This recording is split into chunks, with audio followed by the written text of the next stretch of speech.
Welcome, everyone. It's 12:01, so we're going to go ahead and get started. Thank you all for joining us today. My name is Caitlin Howell. I will be your moderator today. This panel is part of the Maine Life Sciences Network's efforts to strengthen the science community across our state. Our overarching goal is to build a living statewide community that connects researchers, entrepreneurs, technology developers, and anyone working at the intersection of discovery and innovation. We're working to share knowledge, resources, opportunities, and to show the value that science of all kinds can bring to society and Maine's future. So as a quick note, this panel ended up being a little bit more popular than we anticipated. I think we're looking at 230 plus some attendees. So please bear with us as we work to wrangle the technology and accommodate everyone. But we are really so happy that you are all here today, and we hope that you will walk away with new knowledge and information that's going to help you in your work. So as researchers, many of us right now feel the growing need to communicate beyond our academic circles. We live in a moment when public trust in science is both urgently needed and constantly challenged. For example, on vaccines, climate change, artificial intelligence, environmental sustainability, the list goes on. Now, at the same time, we often worry about being misunderstood or oversimplified, or even misrepresented when our work enters the public sphere. So that's why we believe this discussion is so important. Our panel today consists of journalists and professional science communicators who face challenges like these every day, and they've developed strategies to engage with people from a wide diversity of backgrounds, knowledge bases, and opinions, not to mention personalities and motivations. So our goal today is to start to learn from their experience with a particular focus on how to share our work in ways that are compelling, clear, trustworthy, and without sacrificing nuance and rigor. We also hope to learn a little bit about how to deal with situations in which we're challenged by those who might not have the same knowledge and may not actually be interested in learning. So this is the first of what we hope are many convenings where we as a community can advance and elevate science in Maine. And we invite you all to engage with us both today and in the future as we formulate agendas for future meetups. At the conclusion of the event today, we'll be distributing a survey where you can provide your feedback and share your contact information for more involvement. Our success depends on everyone participating, so please join us. Okay. So to start, I'm going to ask our panelists to introduce themselves. I'll then start with a few questions to get the ball rolling. So after that, I'm going to ask for questions from you, the audience. I'll ask you to put your questions in the chat. You can then give a thumbs up to questions that have already been posted if you like them and would also like to hear the answer. And this will allow the questions that are of broadest interest to float to the top, because I guarantee you we're not going to be able to get through everything. So that's how we'll work this today. All right. So let's go ahead and get going here. To our panel, thank you very much for taking the time to be here with us. We really appreciate you being here to share your wisdom. So when I call on you, please go ahead and just introduce yourself and tell us a little bit about your background and expertise. Let's start with Kate Koff. Hi, thank you so much for having me. My name is Kate Koff. I am the editor of the Maine Monitor. We are a nonprofit, nonpartisan investigative journalism outlet that covers the state of Maine. We're based in Augusta. Before I was a journalist, I actually went to medical school. I quit. I'm not a physician, but I do have a science background, so I have approached my work in journalism through that lens. Hey, Elizabeth. Hi, I am Elizabeth Marnick. I have a PhD and I'm now Director of Science Education and Outreach for the Mount Desert Island Biological Laboratory. I'm also the Chief Scientific Officer for a nonprofit called Those Nerdy Girls. We are an organization that translates complex health science topics to the public. I also do science communication online and in a bunch of other forums, and I'm really focused on communicating science with empathy, nuance, and storytelling. Lisa. Hello, thank you for having me. I'm Lisa Marginelli. I grew up in Dover Foxcroft. I was a journalist for many years. I spent 10 years following scientists to write a book about termites, which is how I got into the science racket. I'm not a scientist. I do edit a magazine now called Issues in Science and Technology that's published by the National Academy of Sciences and the Arizona State University, which is so it's a national, somewhat international magazine on science policy. And I am the chair of the Shellfish Conservation Commission in Arousik. So I see the scientists also from the other lens there. Very nice. Ron? Hi, happy to be here. I'm Ron Lisnett. I am a manager of visual media for marketing and communications at the University of Maine. And yeah, happy to be here. And Kate Dickerson. Hi, I am really happy to be here. I'm the executive director of the Maine Discovery Museum, but my professional background before I got into the world of public science is in energy and environmental policy. So I've had the great good fortune of working with scientists and engineers and kind of interpreting their work in a way that helps foster policy, and now trying to do it to help for public science engagement. Excellent. Okay, let's start right from the beginning. What do you see as something that we as scientists and researchers could all start doing as of now that would make the biggest difference? I'm going to jump in since we had a conversation. Here's a secret sausage making. We talked about some things before we started this webinar. So I think one of the most valuable things that scientists and researchers and engineers can do is to take a minute and talk about what you've done that's successful, right? So instead of going on to the next problem, like you solved a problem, which I know is I put in quotes, right? Because there's no solving all the problems, right? One answer leads you to a new question, leads you to a new question, which is the awesomeness of science and research and engineering, right? Like that is what is so cool. But the problem is that the general public doesn't see the iteration, and they don't hear the success, and they don't know the failures that got you there. And I think it's really important to talk about how hard the steps can be, but also how cool is it that you came to this solution? That is really, really important.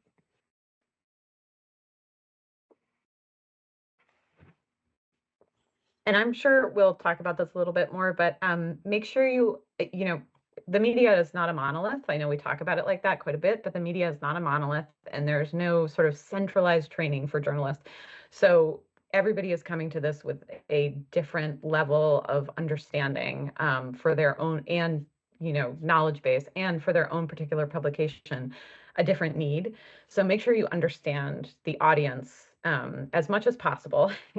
And the role of the publication or the individual or whatever media outlet it is that you are reaching out to. Make sure you understand what they are doing as much as you can.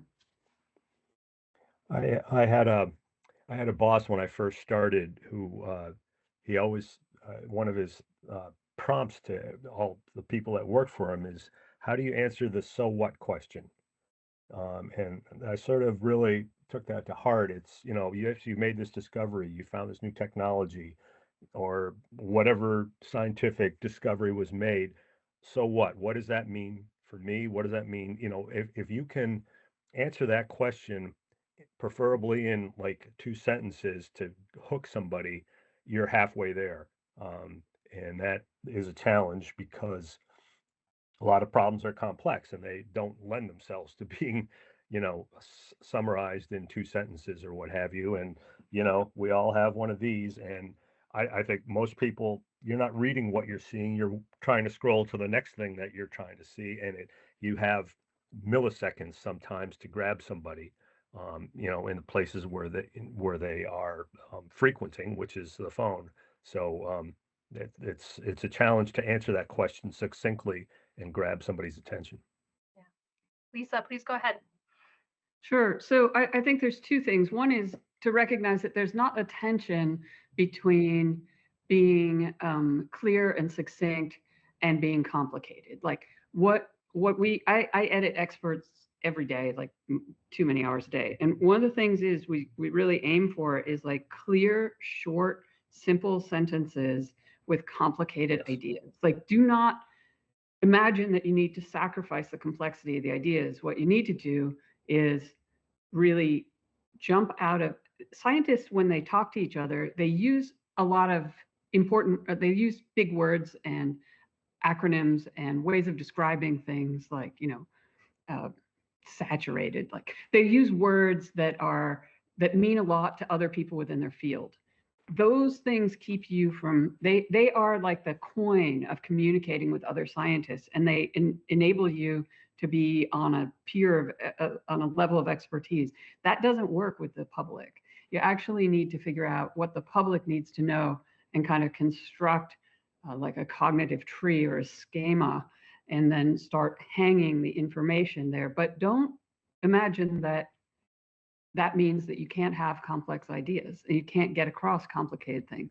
And so that's one thing. The second thing is, I think scientists have been, the drive towards science communication is really important, but there's sort of a bigger problem in our information world right now, which is that scientists had a way of communicating information to each other that was through the publication of journal articles, and those things were exchanged amongst them. And at the same time, and then you used to have to go to the library to find out deeper stuff.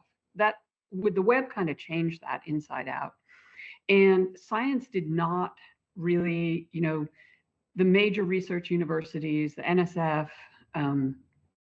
National Academy of Sciences, other big parts of the science enterprise did not respond to the web immediately by creating a place where everybody could get reliable information. And so now you have the situation where people who are looking at, for example, having cyberknife on a brain tumor need to go to Reddit to find the information, because I can go to PubMed because I can read those articles, but the general public is left searching for information, which leaves them sort of trying to pull things together. So part of this is, scientists need to communicate, but part of it is also we need to figure out how to present expert information in the ways that people actually need it, rather than kind of sticking with the old information flows.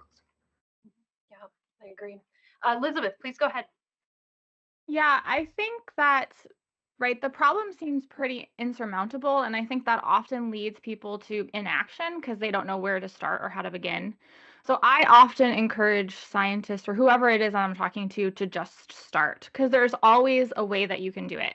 Maybe you take your research and you design an activity and you go to your kid's classroom, or you go to the library, or you do something in your community, or you organize a talk. Like, there are simple ways in which you can start interfacing with the public, and those things do start to make a difference. And I know we're going to get into the problem section later, but when we look at what's happening right now, a lot of the psychological science, social science tells us that there's this big psychological gap between the public and science.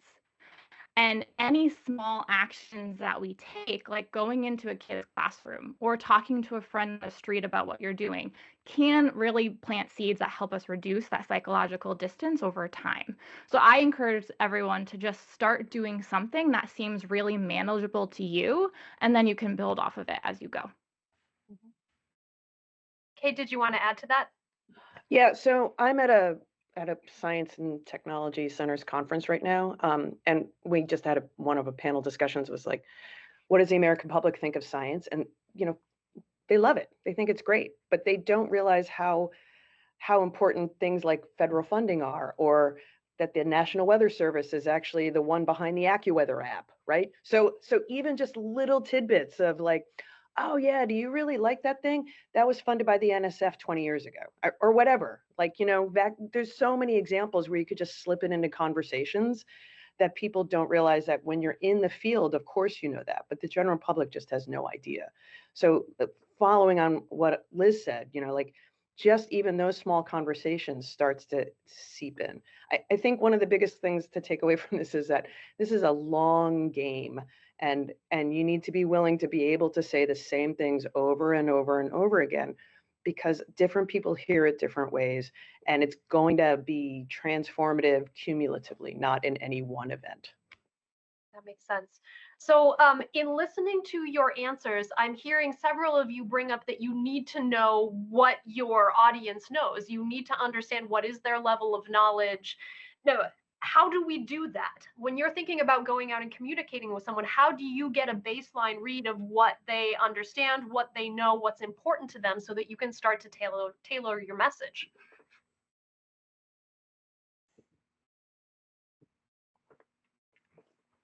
I'm happy to jump in since we do a ton of public science events. So I should really make it clear. My perspective here is public science, which is a very wide breadth. It's not media in that way. So you're going to hate this, but the answer is sometimes it's the event. right? What is the audience that you know you're going for? So, with the Maine Science Festival, what we do at Science on Tap is a very different audience than what we're trying to do with exploration stations, where it's all hands-on activities. So the background or the information that we give the presenters for those is different.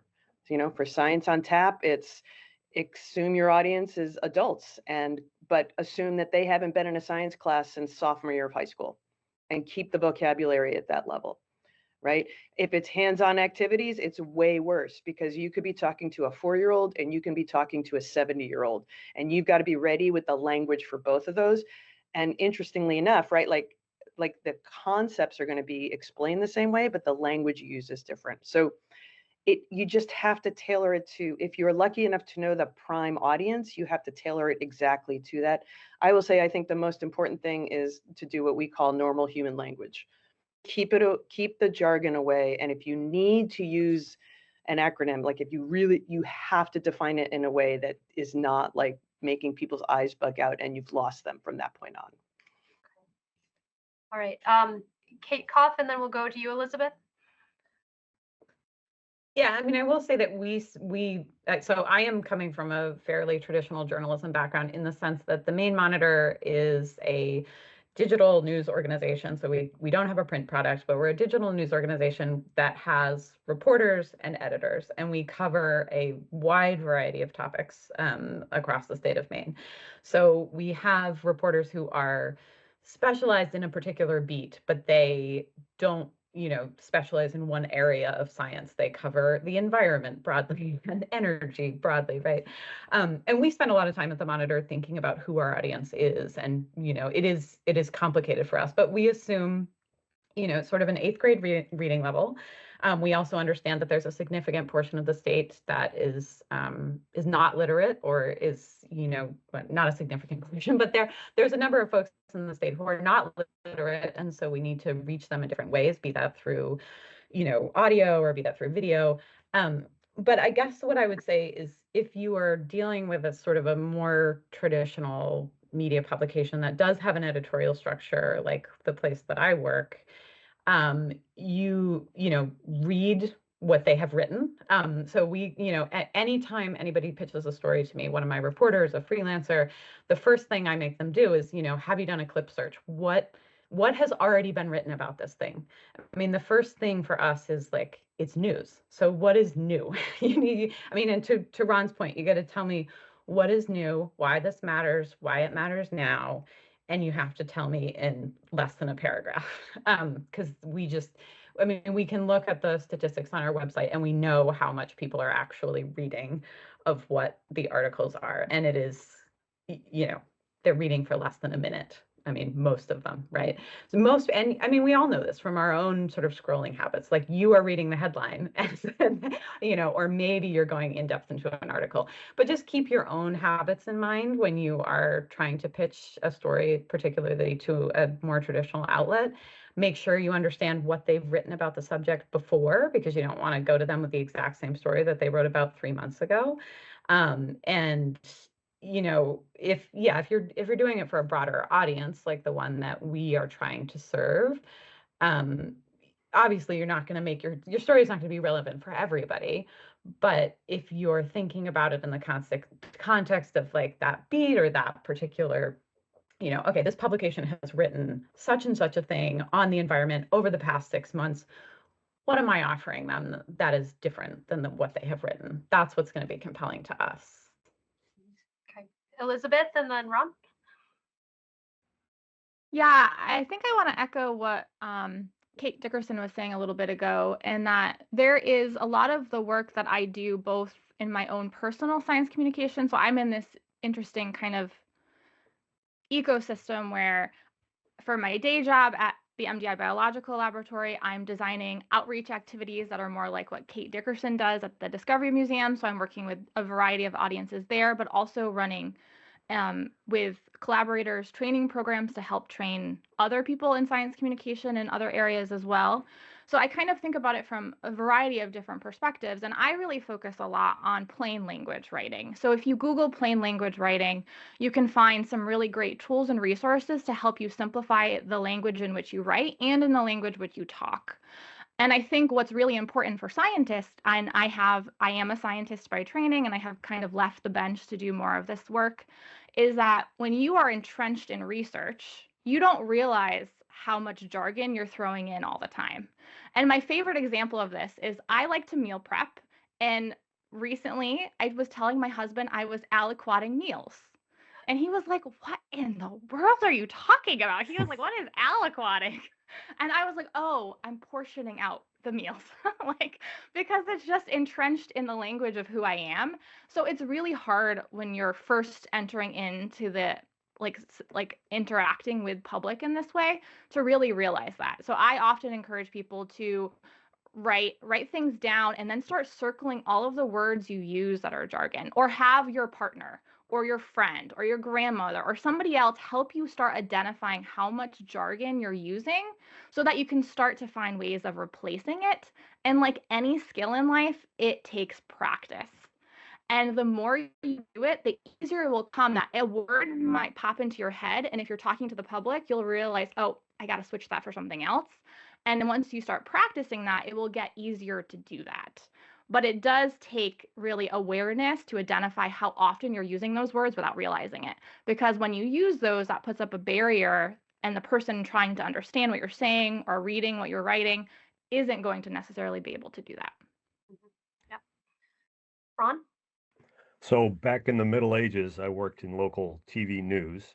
And of course, now in my role here, I see reporters from the local TV stations. I know, Kate, you've probably dealt with them for stories, and Caitlin, I know you have on occasion. And just sort of to give you some insight as to how that works. I mean, it was a long time ago for me, and I assume a lot of this is still the same, but you'll have a reporter who gets from the assignment editor, go cover this story, at 10 o'clock in the morning, and they're coming in with no or little background other than what the assignment editor has told them or the news director. And so you need to explain this story to them. And a lot of times they are, asking a couple questions and they're moving on and they're out of there. So that's just one example of where you just need to really break it down, like Lisa said, break down the complicated idea into bite-sized, plain language kind of use analogies, that those kinds of things, in order for them to have something to build their story on. And a lot of times, you know, you could be solving nuclear fusion, with this laptop here, but that's not a visual. TV news needs visuals, and that is sometimes a challenge with a lot of these stories too, is that, you know, I can't tell you the number of times I've gone to cover a research story here, and it's somebody in a very small office with a computer that's doing unbelievable work. But how do you show that? I mean, it's not visually stimulating. So that is a challenge as well. Lisa? Yes, these are all excellent points. I think that like this sort of the last thing to keep in mind is that whoever you're talking to is an expert in being themselves. And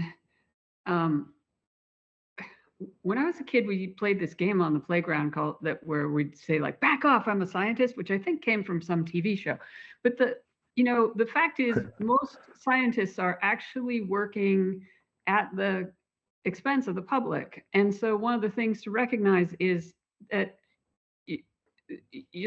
the expertise needs to be shared and mingled in order for there to be uptake. And I'm just going to give kind of a little example. For a long time, the conversation around climate was pretty fraught. And it was certainly fraught in the Mid-Coast, where I'm on the CLAM committee. And we had kind of a local official who was sometimes really felt that there wasn't, climate change was not necessarily happening or the way it was defined. He happened to know the natural landscape very, very well. And so he'd observed many, many changes. And but he was very much an expert in the natural landscape. I mean, knows more than anybody else. And recently, he began to talk about the warming waters and impacts. And I was like, oh, this is interesting. This is actually, but I was also recognizing, it caused me to recognize like some of the previous dialogue around climate was kind of about, we're experts and we're telling you what's happening, with your out the front door that you've been living in for 85 years. And somehow, enabling the person that's listening to you to become the expert and be the expert in themselves is actually an important part of the communication.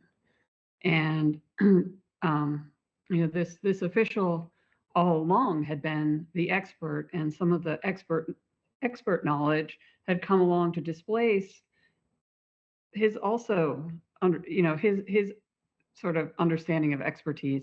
And I think that one of the things that we need to do is to figure that out. And it's not easy because a lot of the way that the media was set up, it goes back to the sort of social structures around the Cold War, where science expertise was sort of amplified. It went through narrow gatekeepers at big broadcasting institutions, and then it was broadcast. And so there was this, it went through a very narrow gate, and the expertise like kind of went like this. These days, there are no gatekeepers, or the gatekeepers are like bummed out. And I mean, if you think that the scientists are depressed, get together with a bunch of journalists. Wow. And it's terrible. I'm giggling, but the thing is that gatekeeping is no longer going on. And so scientists cannot necessarily expect that they're going to get this kind of expert spreading, and we all need to kind of adjust in this new world. So thank you for that. And I think it leads to the last question that I want to ask before we open it up to audience questions, because there are already some that are appearing in the chat that are really great ones. So we will get to those. But before, what do we do? How do we engage with someone who has expressed anti-science views and is coming at us well armed with anti-science talking points? So I'm talking about the folks that are very anti-vax or anti-climate change, things like this. Is it better to engage, not to engage? How do we handle that? Elizabeth? Yeah, I wanted to jump in here because I spend a lot of time engaging these people online because I do a lot of science communication in that space. And I want to kind of make a distinction that I think is important for when you're having these conversations, is that right now we're in an ecosystem where it feels like everyone around you might be anti-science or anti-vax. But if you look at the numbers and the data that's actually available, most people probably are in that pro side to vaccine hesitant side, but they're in an echo chamber where all of a sudden on social media, they're scrolling, they're seeing all of these lies and all of these things that are preying on their very real fears. So there is this concern, rightfully so, that we will start shifting more and more as that kind of gets worse. So one of the things that I do when I am engaging with these individuals is I try to keep in mind that I don't necessarily know for sure which group they're in.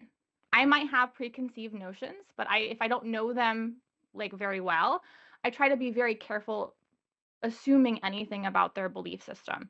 And I always start a conversation that I think might be controversial with empathy and curiosity. So for example, one of the things that I encounter a lot online is that mothers are coming to me with questions and concerns. They're new mothers.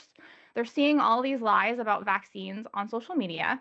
And for understandable reasons, they are confused and they're concerned. And both Lisa and Kate have talked about like this information ecosystem. And it's easy for us as scientists to think, oh, the information is available to them. That should be enough to see that the evidence says vaccines benefits outweigh risks, right? We think that. But we forget that for some people, they might have low literacy, they might have low access. It's not obvious to them. False information looks really sophisticated right now. So I always try to lead with that in mind, that I don't know what information they've seen. I don't know what experiences they have had that might have led them to the beliefs that they have. So I always start a conversation really acknowledging that if they're a mother, that being a mother is hard, particularly right now in this country. And they're likely trying to do the best they can for their child. And then from there, I ask a lot of questions. I'm like, okay, what are you concerned about? Where have you gotten your information? What kind of information could I give you that might help you? And one thing that has helped me really navigate this is I was raised in the anti-science and anti-vaccine home, which is a whole story for another day. And I think that helps me remember what it was like to be in that environment, and ultimately what helped me change my mind and perspective. And what it was ultimately those kinds of conversations, but it took years. It wasn't one conversation that ultimately changed my mind. So when you're having these conversations with people, I would encourage you, if you feel like you have the capacity to do so, to really lead in with empathy and curiosity. And then maybe you have to walk away, but know that you planted seeds that maybe will make a difference in the future. And sometimes you won't know, and that's the hard part, but at least you tried. Lisa?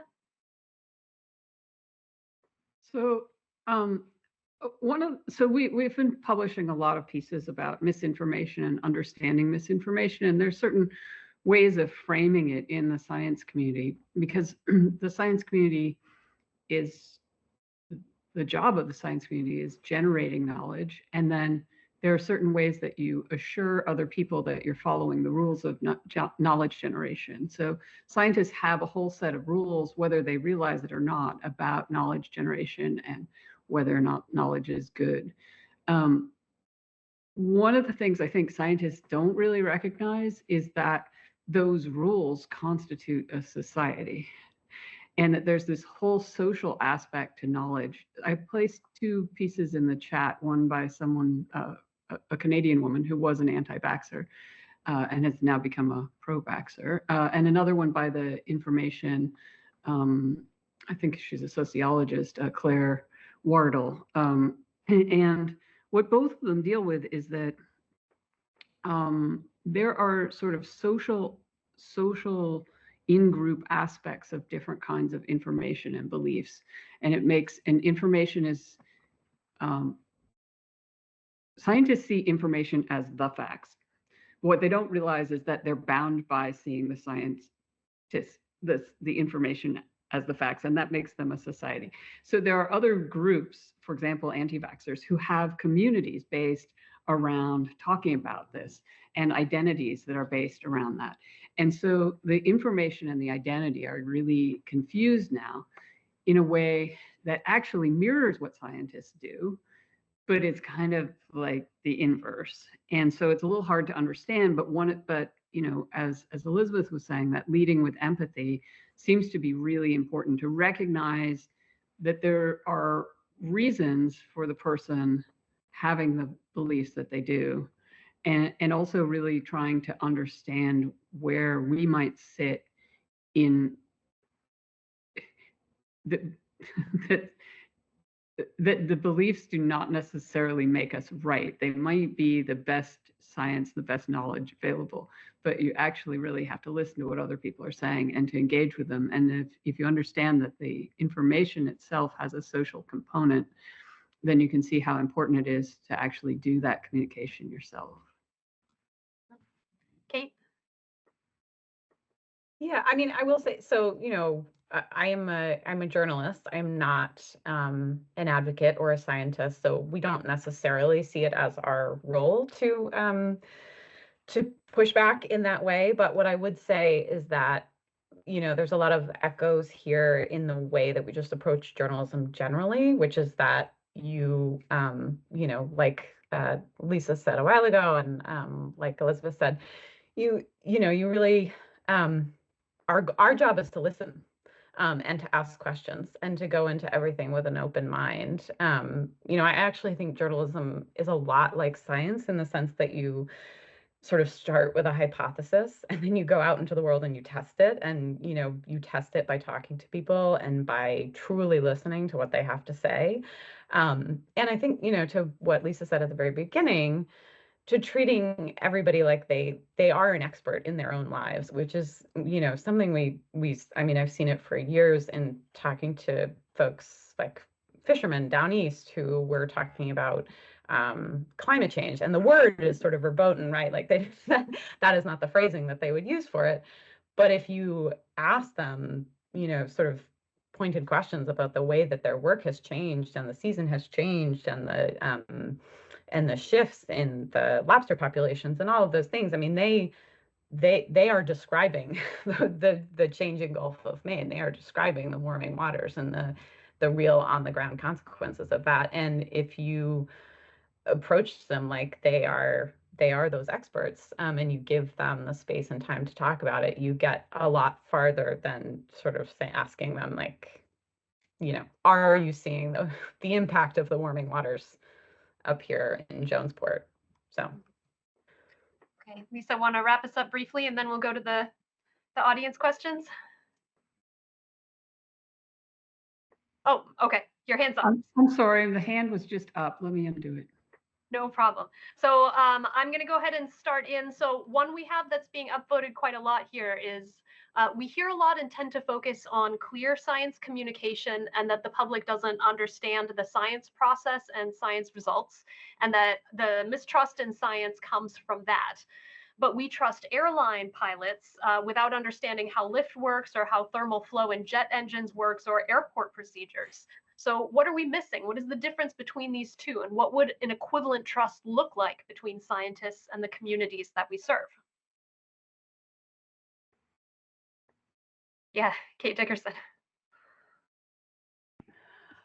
So this is a little bit of an off-the-cuff answer, but my first thought is pilots and airlines have been featured in the public imagination and in popular culture for years and years and years. So we think we know what that process is. We don't talk, I mean, I get the physics that people are talking about, and we just trust that happens.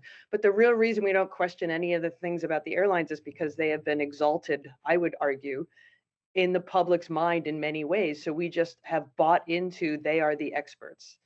So, you know, off the top of my head, I can think of a number of films in the last 30 years where scientists are at best quirky and at worst evil or perhaps clueless. Pick your thing, right? Like, and I'm not saying that we have the answer here, but I'm saying like public representation and popular culture representation, I think, is a very big driver of how people trust things. And one of the things that I have fallen into in my now current professional life is how do we get public science engagement so that, you know, we're not writing a big, huge, multi-billion-dollar movie yet. I'm working on it. I'm not actually working on it, but that would be awesome. Like if we had a Hamilton-esque thing about science. But I think by making scientists much more human and real and having people see their passion, that bleeds into helping people trust them more. It's not the only answer by any stretch, but I don't think we can dismiss the value and the importance of popular culture. You know, there's, I'm sure, anecdotal, if not actual evidence that the surge in forensic science exploded with CSI when it came on the scene, right? All of a sudden it looked cool, even though the representation of the people who are out in the crime scene were the cool ones, when in real life, it's actually the people who are the most important in that area are the ones in the lab. And going back to Ron's point, deeply unfilmable, right? You're not like someone's looking at a microscope, whatever, but if you're in a crime scene, that's the cool part, right? So I think we are battling a cultural representation, understandably, that's where part of the issue comes from. Elizabeth? Yeah, I agree with that. I was going to say the same thing, that science has an invisibility problem in that, right? Like you get on an airplane all the time and because you experience that. So you know, you might not understand the physics, but you understand what an airplane is doing and how it's benefiting you. It's getting you from Maine to wherever you want to go on that trip.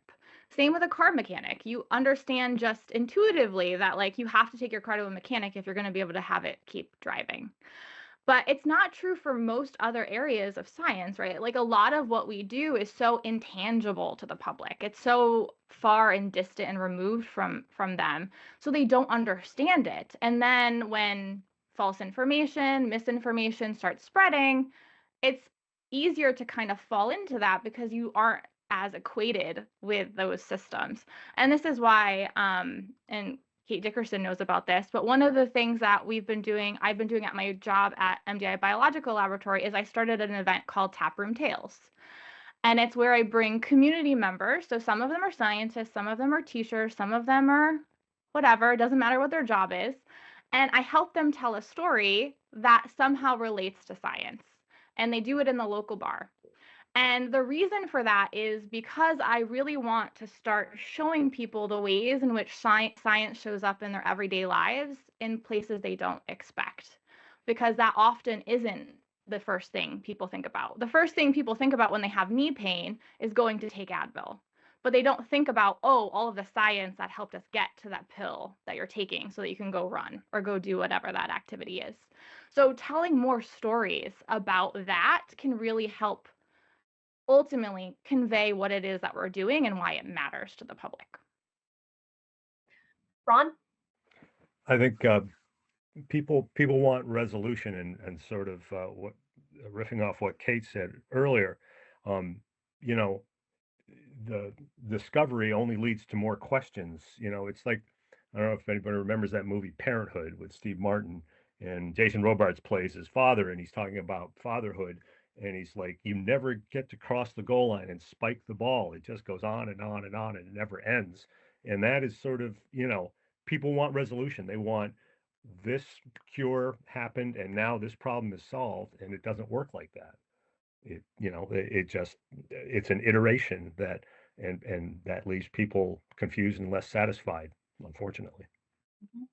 And I think that leads really nicely into the next question that we have in the chat, which is, how do we deal with the premise that the scientific process starts with a hypothesis that you may in the end prove to be wrong, and that is still considered a success?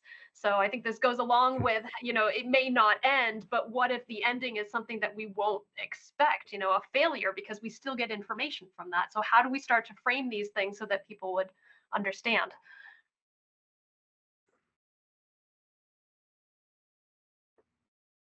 Yeah, Kate?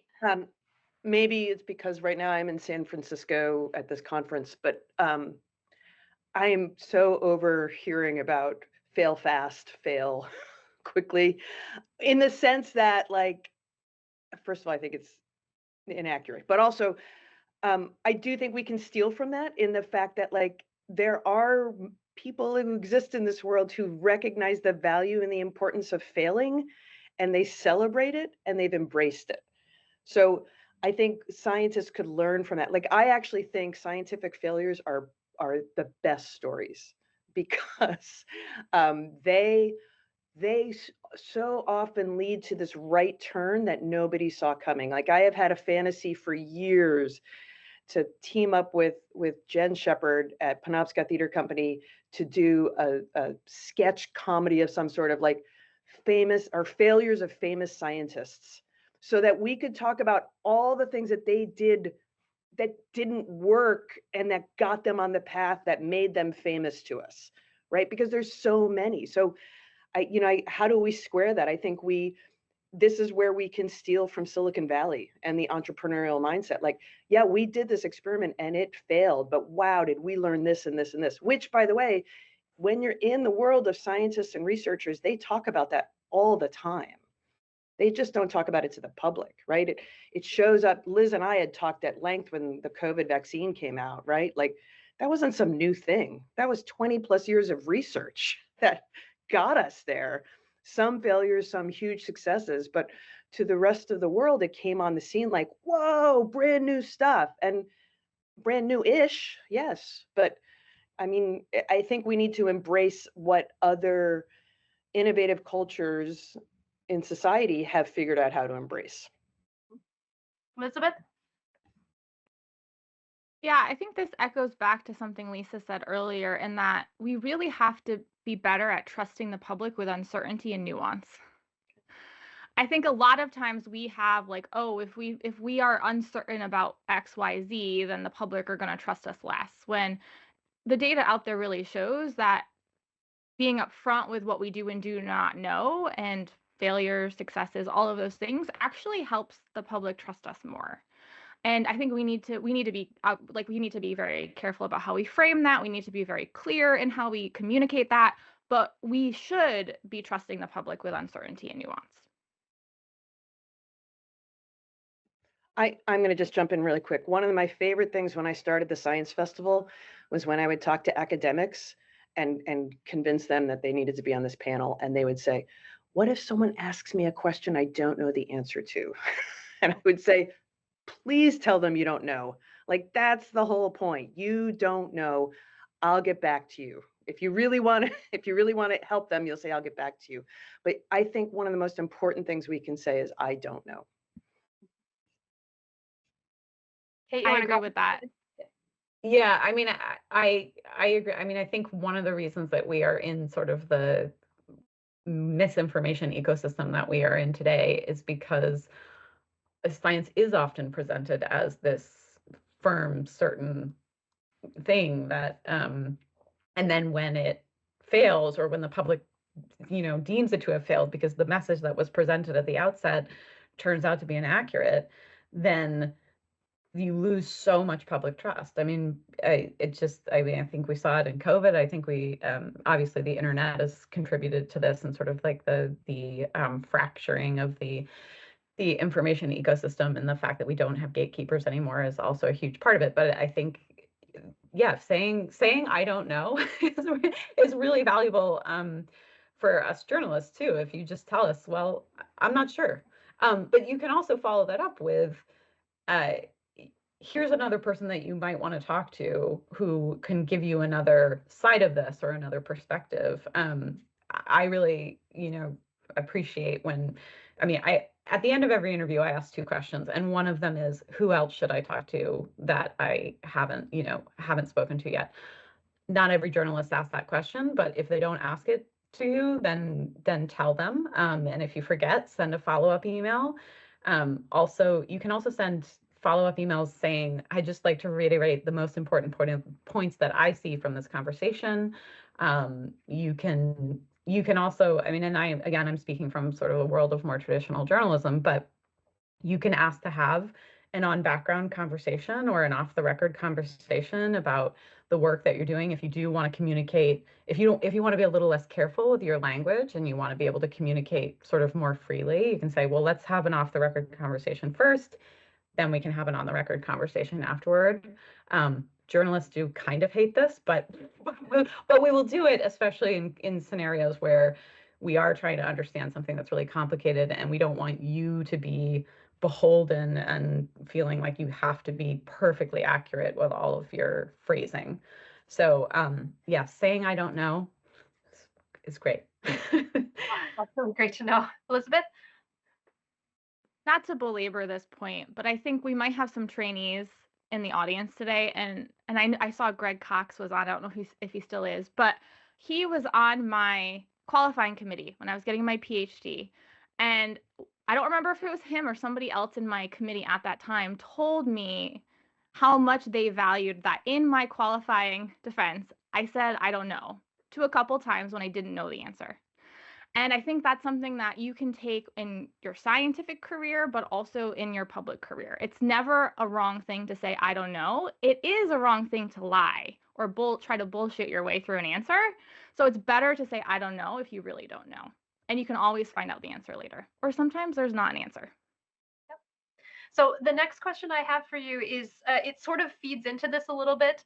The question as written is, how do we balance showcasing the human nature of science as a process that self-corrects rather than a list of truths and facts without undermining the already at-risk public trust in science? And I'd like, in the context of the answers you just gave, we're talking about being able to say, we don't know. But what if the answer is, well, right now we think this is the case, and then later on it turns out to be something different? That's very normal in science, but the public might see that as oh, you lied to me. This is actually what it is. How can we handle those conversations?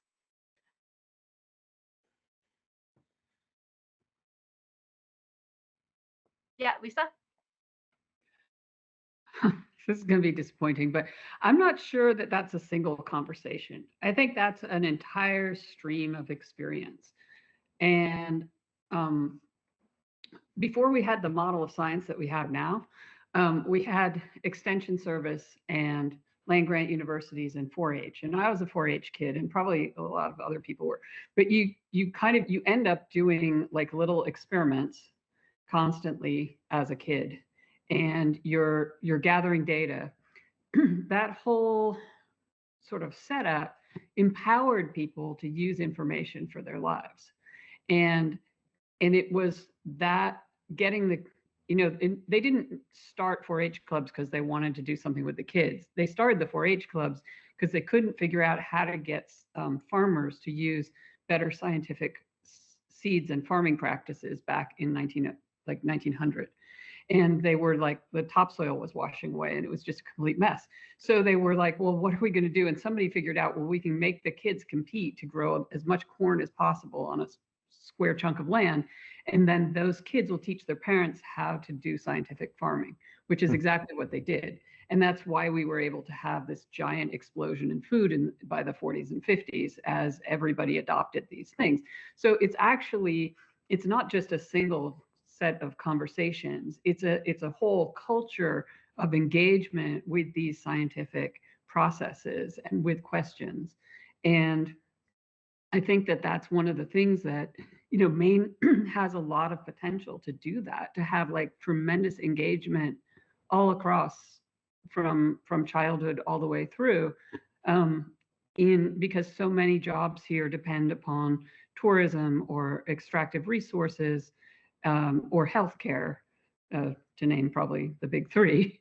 They all are places that are really amenable to big partnerships between expertise and people working all the way through.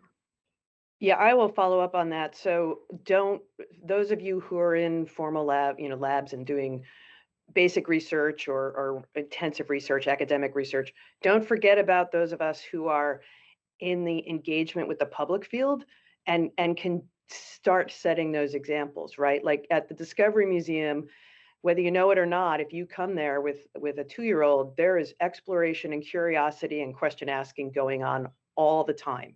And we are building that out through a whole stream of programming and activities.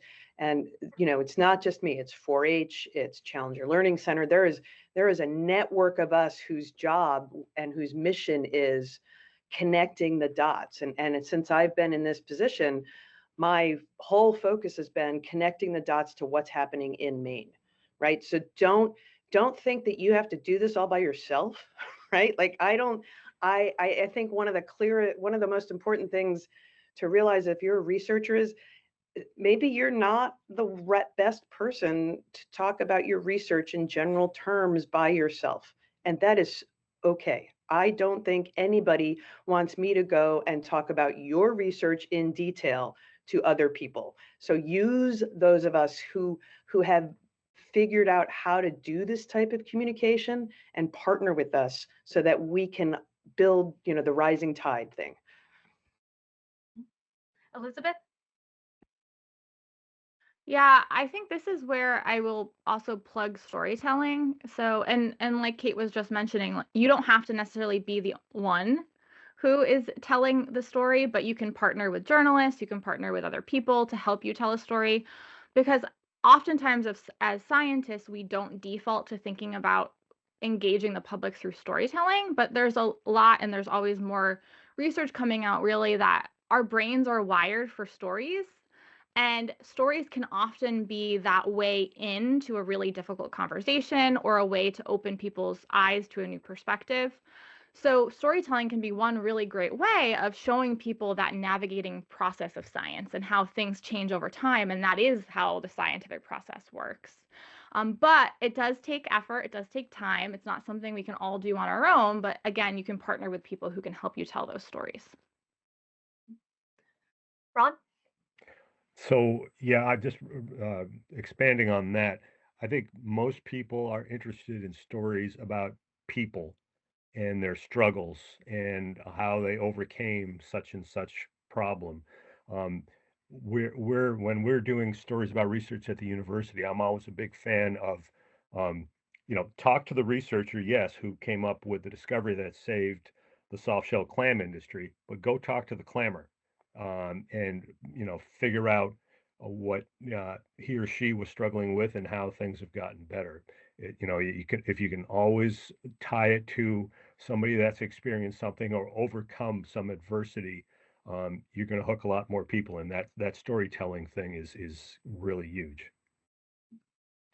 So we're getting towards the end of our time together. So I'd just like to ask one more final sort of wrap up question for you, if we can go sort of rapid fire and do this. I think we've heard a lot about the importance of us as researchers getting out there in the community, talking to people, understanding our stories from the lens of the people that it's affecting, and looking to do that. But can you give us some quick ideas of how we might be able to reach out to you or your communities and start that engagement?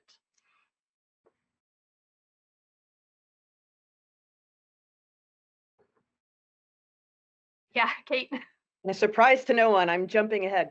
So when someone on my team reaches out to you and says, we're putting together this panel, would you help be a part of it? Say yes, that would be really great. Or following on what Kate said, if you're not comfortable with us, give us suggestions of people who you think would be good to talk to the public. I think the most important thing I would say is don't think you have to do it by yourself. Find partners like the Discovery Museum, with our programs, with 4-H, with Challenger, with Educate Maine. Use them to help get the word out, and pick topics that are your comfort level so that you can then expand further into it. Kate? Yeah, perfect your elevator pitch. Perfect your elevator pitch, practice it out loud. Feels really silly. You can put, like, when I'm practicing for radio programs, I will put like a photograph of my husband or whoever on the computer, and I will talk to him, and I will play it back to myself, and I will go through it and say, like, did I sound natural? So make sure you can do it succinctly, 2 to 3 sentences, like, and just practice it and practice it and practice it. Lisa? I would say, this is the long thing. This is going to go on for as long as all of us live and beyond that. And so I just want to say that we need to think about how you use the algorithms and how you use new ways of delivering information. There's got to become some way to do that through video. I mean, lots of people can read, but they don't necessarily want to read, and they're absorbing information in different ways. But I happen to love the app iNaturalist, which offers like machine learning identification of plants that normally, when I was a kid, you had to sit with those big books and kind of page through, like, okay, opposite leaves and 5 petals and this, that, and the other thing. But this actually, you can aim it at almost anything with your phone with iNaturalist. You get an ID, you can choose one of these machine learning IDs, then you can use the map to make decision making in your community. You can get experts weigh in through an expert sort of social media thing. So you actually have the relationship to experts. These are things that we need to build. We need more things that allow people to get the information that they need when they need it. It shouldn't just lie on you. It's not just about you as an individual telling your story, which is super important. It's all these other things that we need to bring together. Elizabeth? Yeah, I'll just end with just practice. Practice identifying how much you're using jargon. Practice finding plain language alternatives. It's really hard when you're first starting, but it does get easier. And I will drop my email in the chat. I'm happy to talk to people and help. And I mentioned in the chat that a coworker and I at the BioLab are actually writing a grant in hopes of starting a science communication training program. Who knows if it will get funded at the NIH right now, but we're going to try anyway, because we do recognize that this is important. So it's something that I'm really happy to talk to more people about. Great, thank you. Okay, so with that, we are at 1 o'clock. Thank you again to our amazing panelists. We've really learned a lot from you, and we appreciate you taking the time to share your wisdom with us. To our audience, thank you all very much for coming. Please do take a moment to fill out that survey when it comes to you. It's going to help us understand how we can better serve you as a community and do more things like this. And I wish everyone a wonderful rest of your day. All right, see you later.